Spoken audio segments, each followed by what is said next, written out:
Bonjour José Grandi. Bonjour Thibault. Vous êtes responsable du master spécialisé manager de la performance et de la transformation industrielle.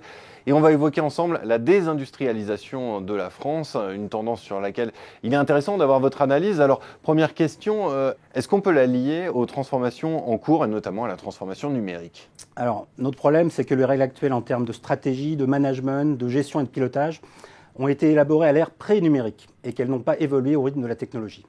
Nous nous sommes en fait contentés d'utiliser ces avancées technologiques pour retranscrire et perpétuer les anciennes règles. Dans l'ancien monde, tout était question de coût de revient des produits. Et c'est cette vision monodimensionnelle de la performance qui est à l'origine de la délocalisation industrielle de notre pays. Et si on poursuit dans cette direction, on va vider les usines de ces hommes. On aura des super indicateurs, mais tout le monde aura les mêmes usines avec les mêmes robots et les mêmes objets connectés. Et le challenge consistera donc à être le moins cher des médiocres. Programme très enthousiasmant s'il en est. Alors, que faudrait-il faire? Comment est-ce qu'on peut repenser stratégie, pilotage, management et donc tirer le meilleur de la technologie? Eh bien, par exemple, la technologie peut nous permettre de repenser en profondeur la dynamique de la chaîne de valeur et aller ainsi vers plus d'agilité industrielle. Je veux dire par là qu'on doit et qu'on peut désormais proposer le bon produit au bon moment et au bon endroit. Un exemple, le fabricant de chaussettes Olympia a décidé de délocaliser sa production en Roumanie pour diviser ses coûts de revient.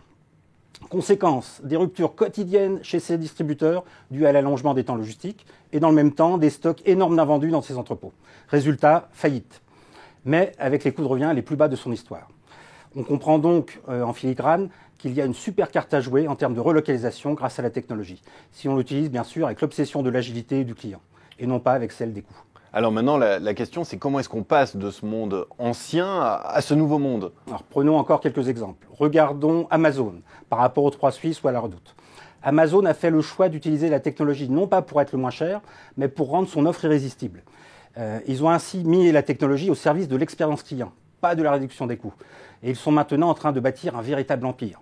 Pourtant, la technologie qui est utilisée chez Amazon est exactement la même que celle de ses concurrents. Même chose chez les startups. Celles qui rencontrent des succès phénoménaux disposent des mêmes technologies que les autres. Mais ce qui les différencie, c'est qu'elles ont su proposer une nouvelle façon d'aborder un usage grâce aux technologies. La valeur ajoutée est donc en fait beaucoup plus humaine que technologique.